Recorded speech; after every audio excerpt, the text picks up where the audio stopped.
Students, in the previous class, you have read about who provide the labor in farming. Today we will study the capital needed in farming. Capital means होता है पूंजी. Farming में पूंजी की आवश्यकता है. क्यों? You have already seen that the modern farming methods require a great deal of capital, so that the farmer now needs more money than before. आप पढ़ चुके हैं कि जो मॉडर्न फार्मिंग मेथड्स होते हैं उनके लिए बहुत ज़्यादा कैपिटल की नीड होती है, पूंजी की आवश्यकता होती है. इसलिए जो फार्मर्स होते हैं उन्हें अब ज़्यादा पैसे की आवश्यकता है पहले से, क्योंकि पहले जो किसान होता था वो हल से खेती करता था, लेकिन आजकल हमें ट्रैक्टर्स, हार्वेस्टर, थ्रेशर्स, इतने भी जो भी एग्रीकल्चर इक्विपमेंट्स होते हैं उन सब की क्या होती है, आवश्यकता होती है. Number 1, most small farmers have to borrow money to arrange for the capital. They borrow from large farmers or the village money lenders or the traders who supply various inputs for cultivation.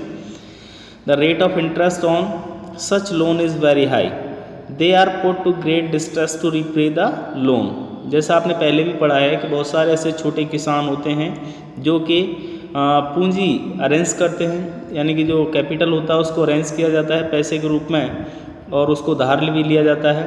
और वे जो उधार लेते हैं वो बड़े किसानों से उधार लेते हैं, गांव के जो साहूकार होते हैं, व्यापारी होते हैं, उनसे भी उधार वो लेते हैं और जो उन्हें विभिन्न प्रकार के इनपुट्स कल्टीवेशन के लिए सप्लाई करते हैं.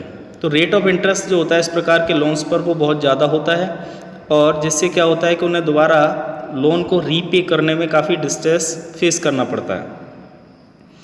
दूसरा जो पॉइंट है, in contrast to the small farmers, the medium and the large farmers have their own savings from farming. They are thus able to arrange for the capital needed. How do these farmers have their own savings? You shall find the answers in the next section. इसी context में जो छोटे farmers होते हैं और medium और जो large farmers होते हैं उनकी अपनी सेविंग्स होती हैं जो फार्मिंग से वो उनको बचाते हैं या सेव करते हैं. वे जो अरेंज करते हैं कैपिटल जिसकी उन्हें आवश्यकता होती है, तो जो फार्मर्स हैं वो कैसे अपनी सेविंग्स को जो है सेव करते हैं. और आपको ये सब जो है अगले जो सेक्शन है ना, उसमें उसका उत्तर मिलेगा. यहाँ पर एक कहानी दी गई है सविता की. सविता एक छोटी किसान है और वो कल्टीवेशन का प्लान बनाती है और उसके पास 1 हेक्टेयर ज़मीन है जिस पर वो खेती करती है, गेहूं की खेती करती है. इसके अतिरिक्त वो उसको सीड, फर्टिलाइज़र, पेस्टिसाइड्स उन सब की नीड होती है. तो उस नीड्स को वो कंप्लीट करने के लिए उसकी जो आवश्यकता है वो क्या करती है, cash to buy water and repair her farm instruments and see estimate that the working capital itself would cost a minimum of rupees 3,000. तो उसका जो टोटल वर्किंग कैपिटल है वो करीब 3,000 रुपीज़ है. She does not have the money, उसके पास पैसे नहीं हैं. So she decides to borrow from Tejpal Singh. तो वो तेजपाल सिंह से जो है उधार लेने का निश्चय करती है. A large farmer Tejpal Singh agrees to give Savita the loan at an interest rate of 24% for more months.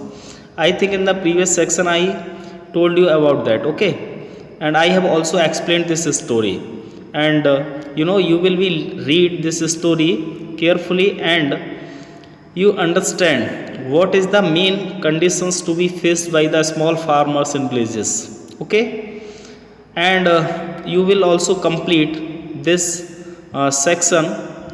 Let's discuss the story so far and you will also complete it, okay. And now we will discuss the 7th point, sale of surplus farm products.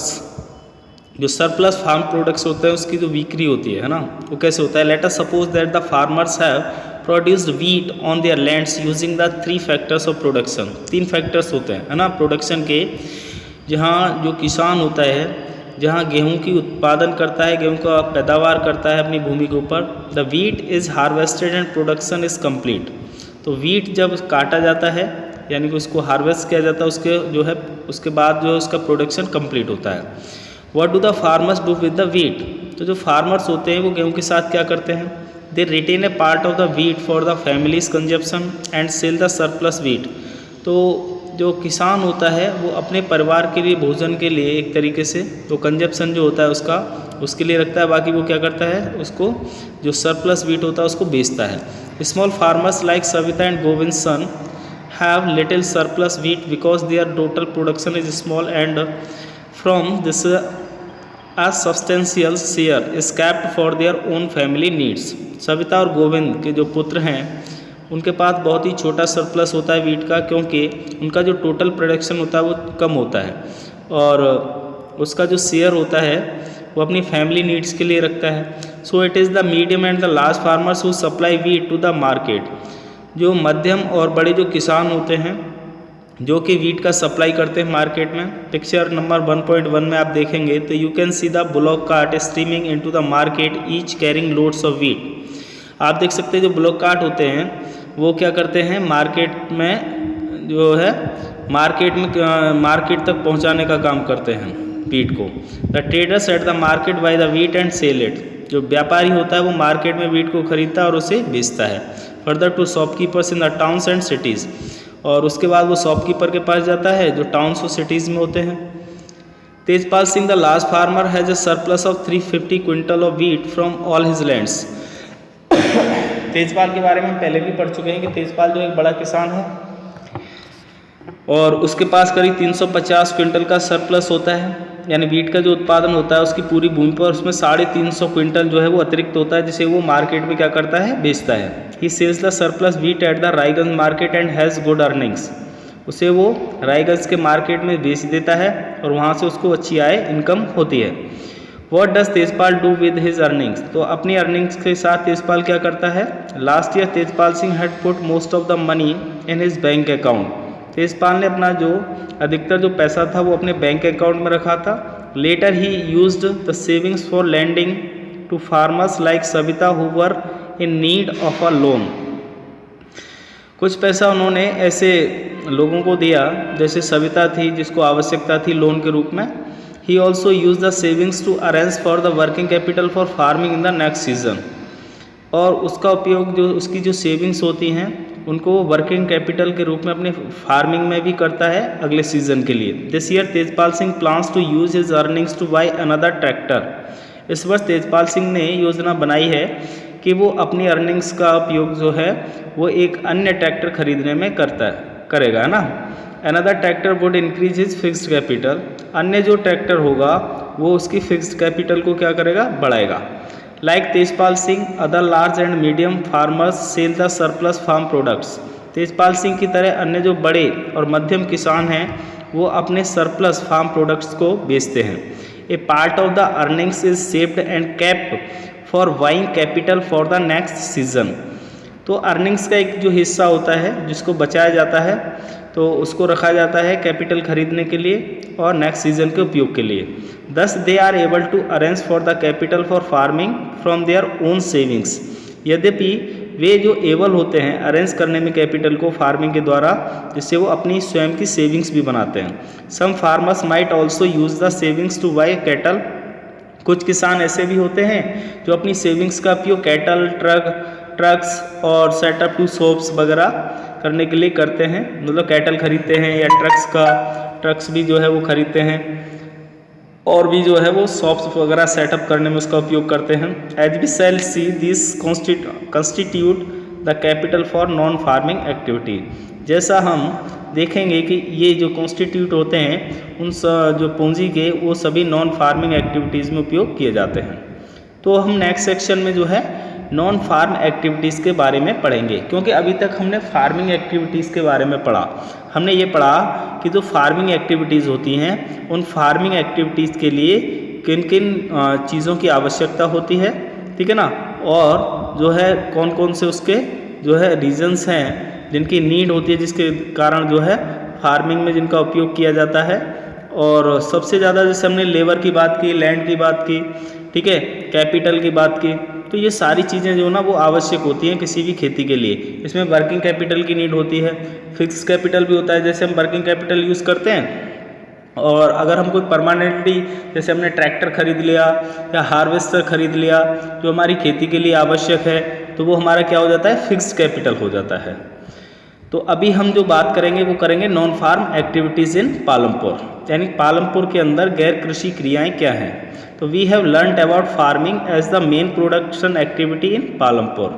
हम पढ़ चुके हैं farming के बारे में, जो सबसे मुख्य उत्पादन की जो है एक्टिविटी है पालमपुर में। We shall now take a look of some of the non farm product activities. Only 25% of the people working in Palampur are engaged in activities other than agriculture. केवल 25% जो लोग हैं पालमपुर के वो इंगेज्ड हैं, है ना, एग्रीकल्चर के अलावा, यानी 75% peoples engaged in the farming activities and rest of the 25% pupils of the Palampur engaged in activities other than agriculture, and such type of activities is also called non-farming activities. Okay, so the first non-farm activities is dairy, the other common activity. Okay, dairy is a common activity in many families of Palampur. People feed their buffaloes on various kinds of grass and the jowar and bajra that grows during the rainy season. The milk is sold in Raigans, the nearby large village. Two traders from Sahapur town have set up collection cum chilling centers at Raigans, from where the milk is transported to far away towns and cities. तो dairy जो है वो एक सबसे common activity है बहुत सारे परिवारों के लिए पालमपुर में। लोग वहाँ अपने जो भैंस होती है, गाय होती है, जो भी कैटल्स वो रखते हैं, उनके लिए फीड जो है अनेक विभिन्न प्रकार के जो फीड्स होते हैं, या घास होती है, ज्वार होता है, बाजरा होता है, उन सबको वो उगाते हैं रेनी सीजन के दौरान और उन्हें अपने पशुओं को खिलाते हैं। और उनसे जो दूध निकलता है उस दूध को वो रायगंज की मार्केट में क्या करते हैं, बेचते हैं, जो कि एक बहुत बड़ा गाँव है उनके पास में। और वहाँ पर जो दो व्यापारी हैं शाहपुर टाउन में, उन्होंने जो है चिलिंग सेंटर्स बनाए हुए हैं रायगंज में, जहाँ पर मिल्क को ट्रांसपोर्ट किया जाता है काफ़ी दूर के टाउन्स और सिटीज़ में। आज भी अगर हम देखें किसी गांव में अगर आप जाएंगे तो गांव में ज़्यादातर जो लोग होते हैं वो घर में पशु रखते हैं, कैटल्स, और उन पशुओं को चारा वगैरह, ज्वार बाजरा, अभी जैसे रेनी सीजन चल रहा है तो ये सभी उनको क्या है खेतों में कर लेते हैं ज्वार बाजरा, और वो उनका चारे के रूप में उपयोग किया जाता है उसका। तो भैंस, गाय, बकरी या जो भी वो रखते हैं उनको वो खिलाते हैं और फिर उनसे दूध निकालते हैं, और उस दूध को क्या करते हैं, वो गांव में जो मिल्कमैन होते हैं वो दूध को खरीद लेते हैं और वो नियर बाई मार्केट, जैसे मथुरा के आसपास के गांव हैं तो मथुरा में जाकर के वो व्यापारियों को उस दूध को बेच देते हैं। और जो व्यापारी होते हैं या जो ट्रेडर्स होते हैं वो उस दूध को कहीं दूसरे शहरों में भी सप्लाई कर देते हैं, या कुछ जो है जैसे मिष्ठान बनाने वाले, स्वीट्स बनाने वाले जो हलवाईज वगैरह होते हैं उनको भी उसको क्या करते हैं, वो सप्लाई कर देते हैं। तो यहाँ पर एक डिस्कसिंग पॉइंट है फार्मर 1 के बारे में, 2 के बारे में और 3 के बारे में, है ना। 3 फार्मर्स के बारे में यहाँ पे डिस्क्रिप्शन दिया गया है कि let us take 3 farmers, each has grow wheat on his field through the production is different. The consumption of wheat by each farmer family is the same. The whole of surplus wheat this year is used to use the capital of next year production. Also suppose production is twice the capital used in production, complete the tables. Okay, तो ये हम इसमें अब समझने का प्रयास करेंगे अलग अलग फार्मर्स के बारे में। तो पहले फार्मर के बारे में हम पढ़ेंगे। तो जो पहला फार्मर है ईयर 1 में वो क्या करता है, 100 का प्रोडक्शन करता है, फिर कंजप्शन कितना होता है उसका 40, तो सरप्लस प्रोडक्शन क्या हुआ 60, यानी 40 क्विंटल वो यूज़ कर लेता है और 60 जो है उसका क्या होता है, प्रोडक्शन कंजप्शन होता है, और उससे वो कैपिटल कमा लेता है 60 क्विंटल से अगले वर्ष के लिए। ठीक है, ईयर 2 में उसका प्रोडक्शन कितना होता है, 120 क्विंटल होता है, कंजप्शन कितना होता है 40। तो अगर हम ऐसे देखेंगे तो उसमें 80 आना चाहिए, तो आराम से आप इसको फिल कर सकते हैं। ठीक है, 80 हो जाएगा, इधर 40 आ रहा है। ठीक है, तो यहाँ पे कितना आएगा, तो कंजप्शन कौन सा बढ़ा के घटा वो आप देखेंगे काउंट करके, इन टेबल्स को फिल कर लेंगे। ठीक है, now the next, the second point, an example of small scale manufacturing in Palampur. दूसरा एक उदाहरण होता है स्मॉल स्केल मैन्युफैक्चरिंग। जो स्मॉल स्केल मैन्युफैक्चरिंग होता है, at present less than 50 people are engaged in manufacturing in Palampur, unlike the manufacturing that takes place in the big factories in the towns and cities. Manufacturing in Palampur involves very simple production methods. वर्तमान में करीब 50 लोगों से भी कम जो हैं वो manufacturing में क्या है, इंगेज्ड हैं पालमपुर में। इसके अतिरिक्त अगर हम देखें तो जो मैन्युफैक्चरिंग होता है उसके स्थान पर बहुत बड़ी बड़ी फैक्ट्रियाँ जो हैं वो टाउन्स और शहरों में होती हैं, लेकिन पालमपुर में जो मैन्युफैक्चरिंग होता है उसमें जो है बहुत ही सिंपल प्रोडक्शन मेथड्स को इन्वॉल्व्स हैं and are done on small scale. They are carried out mostly at a home or in the fields with the help of family labor. Rarely are laborers hired. क्योंकि जो small scale manufacturing की हम जब बात करते हैं तो उसके अंदर जो है मोस्टली ये घर के अंदर ही होता है या अपने खेतों पे जो है छोटे उद्योग जैसे हम बोलते हैं, और अपने फैमिली की हेल्प से ही उसमें लेबर के माध्यम से कार्य किया जाता है। और रेयरली ऐसा होता है कि वहाँ पर लेबरर्स को हायर किया जाता है। तो ऐसी एक कहानी है मिस्री लाल की, है ना। मिस्री लाल के बारे में आप जब पढ़ेंगे तो मिस्री लाल कौन है? Mishri Lal has purchase the mechanical sugar cane crushing machine run on electricity and has set it up on his field. Sugarcane crushing was earlier done with the help of bullock, but people prefer to do it by machines these days. Misrilal also buys sugarcane from other farmers and processes it into jaggery. The jaggery is then sold to traders at Shahpur. In the process, Misrilal makes a small profit. जैसे मिस्रीलाल की हम बात कर रहे हैं तो मिस्रीलाल क्या करते हैं, जो वो परचेज़ करते हैं, उन्होंने एक छोटा मशीन जो है वो परचेज़ किया है और जो कि इलेक्ट्रिसिटी से चलता है और उसको अपने खेत के ऊपर सेटअप कर लिया है। तो शुगर केन को क्या करता है, वो क्रश किया जाता है और जल्दी वो क्या है बुलॉक्स की सहायता से उसको क्या करता है मशीन जो है वो उससे गुड़ तैयार करता है। लेकिन ज़्यादातर लोग जो हैं वो आजकल क्या है मशीन्स को प्रेफर करते हैं।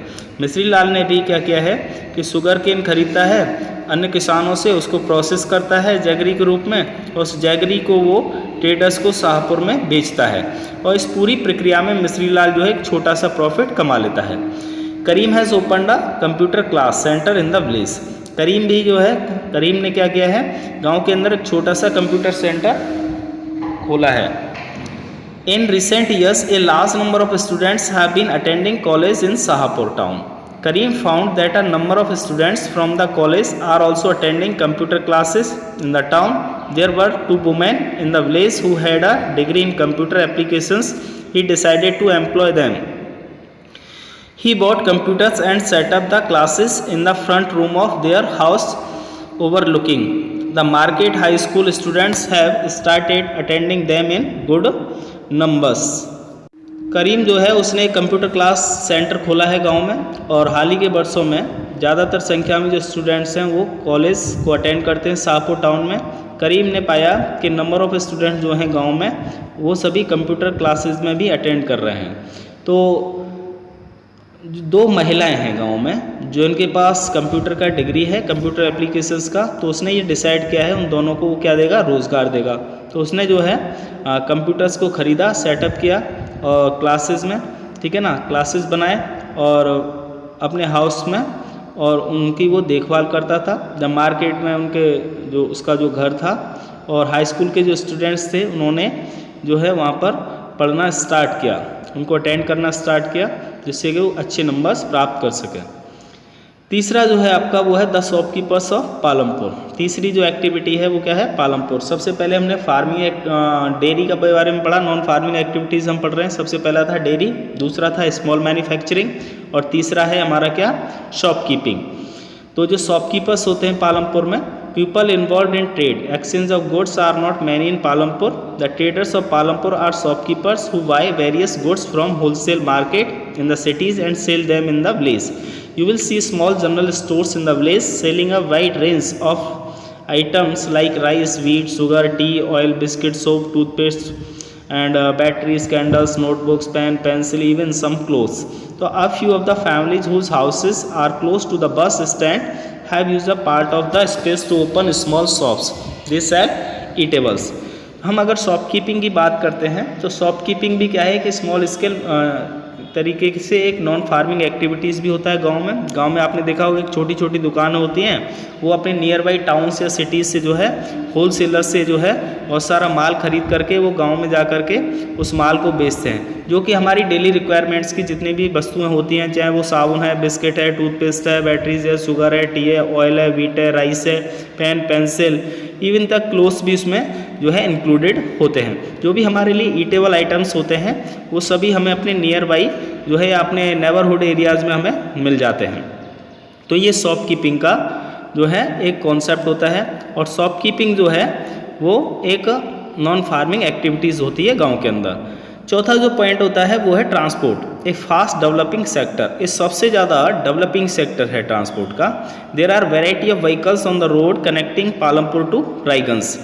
बहुत सारे व्हीकल्स होते हैं अलग अलग वेराइटीज़ के जो रोड कनेक्ट हो रहा है पालमपुर से लेके रायगंज तक, वहाँ पर वो चलते हैं। इसमें जैसे रिक्शा वाला होता है, टांगा वाला होता है, जीप है, ट्रैक्टर है, truck drivers and people driving the traditional bullock cart and bogie are people in the transport service. तो ये सभी जो ट्रांसपोर्ट के जो व्हीकल्स होते हैं, चाहे उसमें रिक्शा है, तांगा है, जीप है, ट्रैक्टर है, ट्रक है, ठीक है, और कुछ जो ट्रेडिशनल ब्लॉक कार्ट्स भी उसमें जो है इंक्लूडेड होते हैं। बोगी क्या होता है, बुग्गी वगैरह होती हैं, तो उसका उपयोग वहाँ पर किया जाता है जिससे लोगों को एक ट्रांसपोर्ट सर्विस मिलती है। They ferry people and goods from one place to another and in return get paid for it. The number of people involve in transport has grown over the last several years. पिछले अनेक वर्षों से ऐसा देखा गया है पालमपुर के अंदर कि बहुत सारे ऐसे लोग होते हैं जैसे फेरी वाले होते हैं जो डेली क्या करते हैं कि मार्केट से सामान खरीदते हैं और गांव में जाकर के उसको बेचते हैं और वहां से वो पैसा प्राप्त करते हैं। तो ऐसे काफ़ी संख्या में लोग होते हैं जो इन्वॉल्व होते हैं, तो वो भी एक तरीके से ट्रांसपोर्ट का ही काम करते हैं क्योंकि वो सामान को मार्केट से खरीद के लाते हैं और गाँव में डेली बेच करके वापस चले जाते हैं। अब हम एक फार्म लेबरर की बात कर रहे हैं, किशोर की। Kishora is a farm labourer like other such labourers. Kishora found it difficult to meet his family's needs from the wages that he received. A few years back, Kishora took a loan from the bank. This was under a government program which was growing cheap loans to poor landless households. Kishora bought a buffalo with this money and he now sells the buffalo's milk. तो किशोर की बात कर रहे हैं। किशोर एक farm labourer है और अन्य लेबरर्स की तरह, ठीक है ना। तो किशोरा ने पाया कि वो उसकी जो फैमिली रिक्वायरमेंट्स होती हैं, जो फैमिली नीड्स होती हैं, उनको पूरा करना जो है उसके लिए काफ़ी कठिन होता है।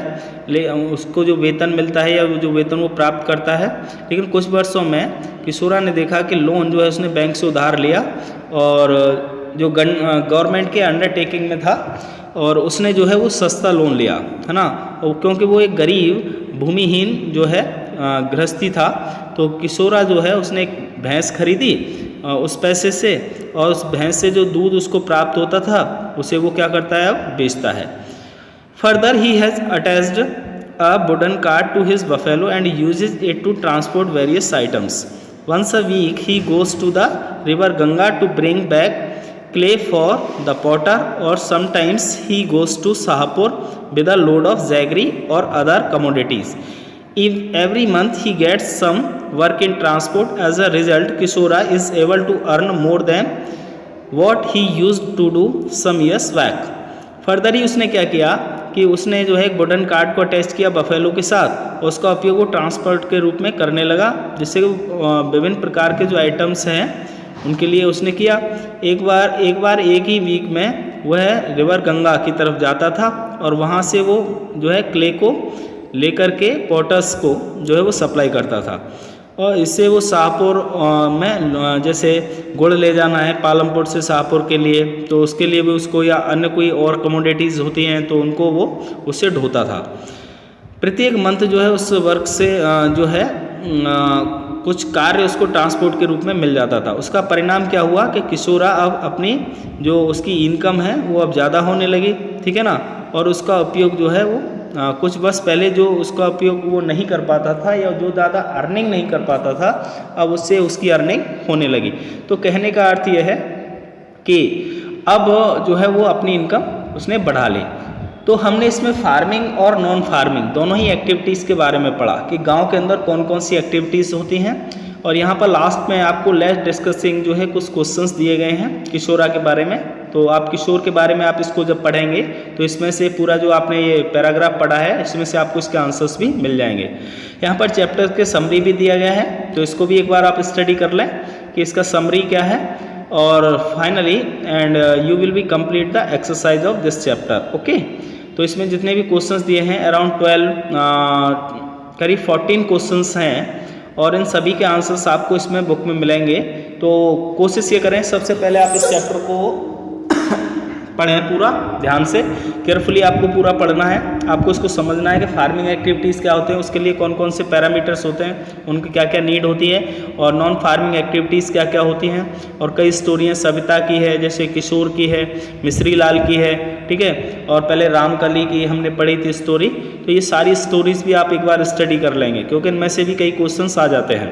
तो आप इसको पूरा पढ़ लें, और पढ़ने के बाद जो है इसकी एक्सरसाइज को भी आप क्या करेंगे, कंप्लीट कर लेंगे, ठीक है ना।